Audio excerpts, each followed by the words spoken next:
After being together for 2.5 years, aspiring artist Ben is going through a breakup with his first real girlfriend, Susie. She keeps yelling at him, but since he just stands there without reacting, she starts throwing things at him too.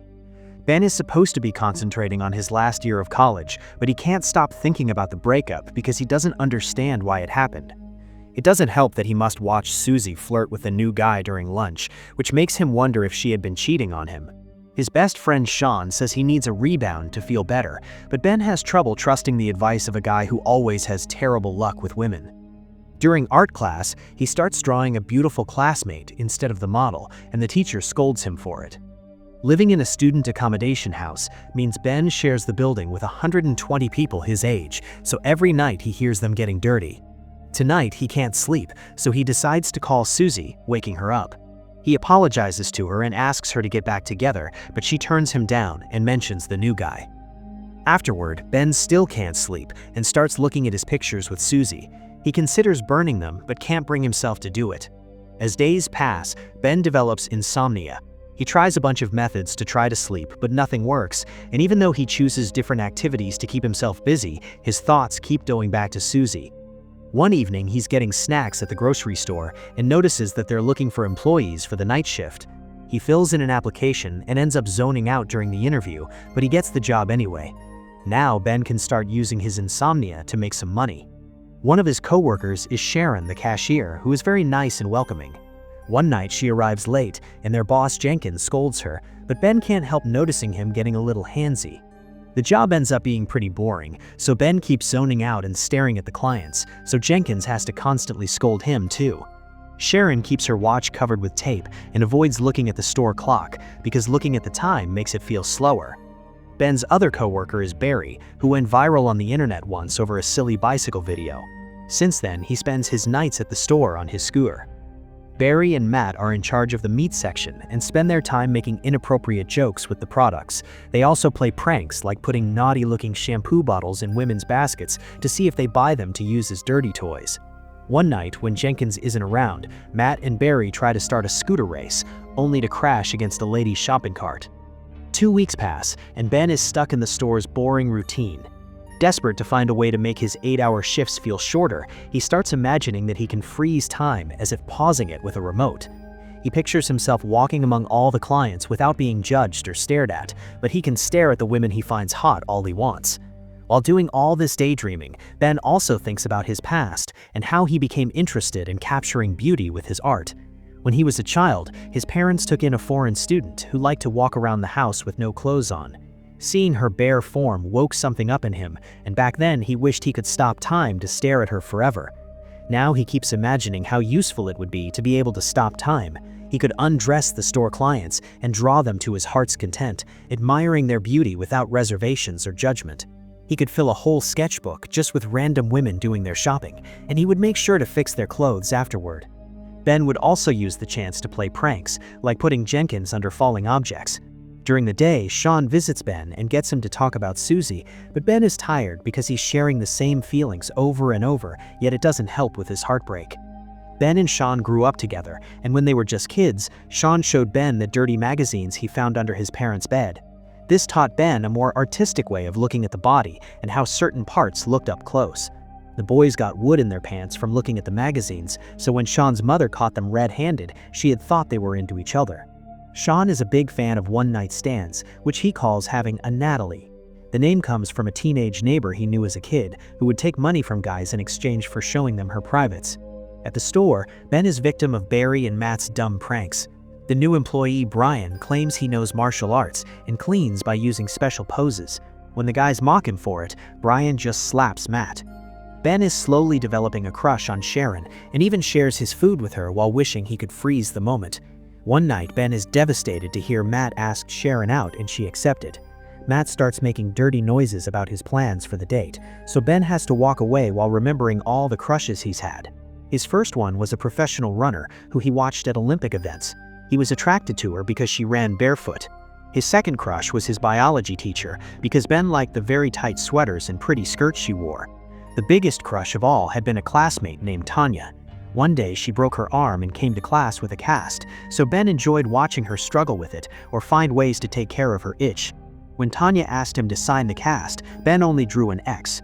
After the cast came off, her arm was covered in hair and the other boys mocked her for it. Ben comforted her and told her she was still beautiful, so she agreed to be his girlfriend. When Tanya asked him for their first kiss, Ben panicked and told her to meet him the next day.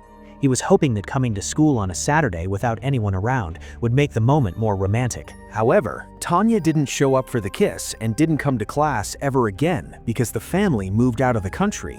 In the present, Ben and Sean are playing chess, and Sean can tell Ben is still not well because he's losing. Ben shares the situation with Sharon, and Sean advises him not to lose hope since only one date doesn't mean anything. But Ben knows Sean gets handsy on the first date, so his advice means nothing. The next day, when the night shift begins, Matt tells the group all the details about his date with Sharon, including a description of her bare body. The conversation is interrupted by Jenkins, who announces they'll be playing a soccer match against the employees from another branch next weekend. When the day comes, Sharon shows up to support them, and Ben has to watch how Matt keeps flirting with her. The other team has nice uniforms and good communication, so Ben's group doesn't have much hope. When the match finally begins, the other team immediately proves to be superior. Ben's group keeps falling and bumping into each other, not to mention Jenkins keeps taking business calls in the middle of the field. Their opponents sometimes play dirty, but the referee doesn't seem to notice, and Ben's team has to stop Jenkins from beating him up. Brian is a very bad goalkeeper who somehow manages to make the ball bounce right into his goal area. With 1 minute left, Ben's team is losing 26-0, so Jenkins wants them to at least make one goal before the match ends. According to plan, Ben passes the ball to Jenkins and he kicks it at the goal area, only for the ball to bounce on the metal bar. Matt immediately kicks it and accidentally hits Jenkins' face. Tired of all this clowning, Ben imagines what it would be like to freeze this moment and walk out of the match to avoid the shame. He would stare at Sharon for a second before going for a drink, but the moment would be interrupted by a weird noise. Suddenly, a man would run out of the scene, and Ben realizes what a loser he is, that even in his fantasy, he can't do things well. Back to the match, Jenkins' nose is heavily bleeding, so he needs a doctor. Before driving his boss to the hospital, Matt asks Ben to take Sharon home. However, the duo ends up at a cafe. Ben asks Sharon about her relationship with Matt, but she says they only went to the movies as friends. She's horrified to hear the lies Matt has been saying and explains she's single because her last boyfriend moved to the USA. In return, Ben tells her about Susie. They chat for a while about their life choices, college, and their dreams for the future. Sharon thinks painters are romantic because they can see the beauty in everything. Later, when Ben takes Sharon home, they both feel rather awkward, so their attempted kissing fails, and it ends up being a kiss on the cheek. The following night, Jenkins comes to work with a cervical collar and bandages on his face. He claims he doesn't feel any pain and announces he'll be having a birthday party. Sharon asks Ben to be her date for the party, and he agrees. In private, Jenkins tells the boys he wants a dirty dancer for his party and asks Ben to hire one. The next afternoon, Ben asks Sean for help, and he agrees as long as he gets to attend the party too. The duo goes to a bar and has a beer while watching the dancer, who is a bit lame. While Sean negotiates with her, Ben can't help imagining Sharon as an exotic dancer too. No matter how many days or weeks pass, Ben still can't sleep, even though he doesn't think about Susie much anymore.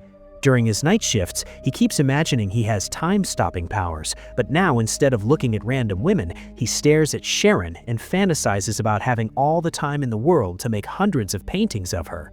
The night before the party, Sharon confirms they're going together and kisses Ben before leaving the store.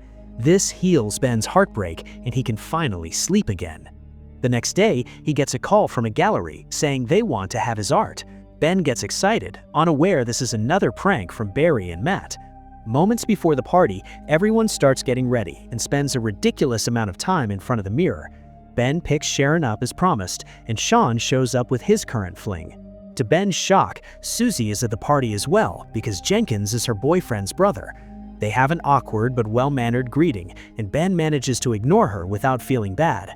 When the naughty dancer finally arrives, she offers a good show for Jenkins, but her bodyguard prevents him from touching her. Sean records the whole thing, and when the dancer turns toward the camera, he realizes this is his old neighbor Natalie, so he invites her to stay for a drink. Meanwhile, Jenkins tries to kiss Sharon and invites her to his room. Sharon keeps turning him down, yet Jenkins still gets handsy. When he force feeds her some popcorn, she spits it back into his mouth and leaves the room, not noticing Jenkins choking. Upstairs, Ben bumps into Susie and she apologizes for everything again. She says she can't stop thinking about him and kisses him just in time for Sharon to see them. Sharon turns around to leave so she doesn't notice Ben pushing Susie off him. When Ben realizes what Sharon saw, he wishes he could stop time or even rewind it to do things correctly. He keeps thinking of something he could say to make her stay, but there's nothing he can do, and Sharon leaves the party while Barry slides downstairs in a box. Afterward, Ben goes to Sharon's apartment building, but when she hears his voice, she refuses to open the door. Ben waits for another person to come out and sneaks inside to run upstairs to Sharon's apartment. Just like it happened with Susie, he stands there as Sharon yells at him with all the fury of the world. Once again, Ben leaves with a broken heart and nothing to do. The following night, Barry comes to work with a collar because he got hurt during his stunt, and Sharon is nowhere to be seen. When Ben goes home, he discovers he has insomnia again. The next Wednesday, Ben goes to the gallery and discovers it had all been a prank from Barry. However, the gallery owner still looks at his work and is very impressed, so this time, Ben gets a proper appointment. Sometime later, Sharon gets an invitation to Ben's very own exhibition. The night of the event, Sean gets turned down by yet another girl. Ben is happy to see lots of people admiring his work and even gets a card from a gallery owner in New York, but he only has eyes for Sharon's arrival. Sharon is shocked to discover that most of the paintings are of her looking absolutely stunning. Sharon congratulates Ben for his success and explains she got a new job at a travel agency. Ben apologizes about the party incident, and Sharon points out the paintings speak for themselves. At that moment, Ben kisses Sharon and pretends to stop time, but he leaves Sharon unfrozen so they can go outside. The snow has stopped falling midway, and now the couple can kiss with the beautiful sights surrounding them.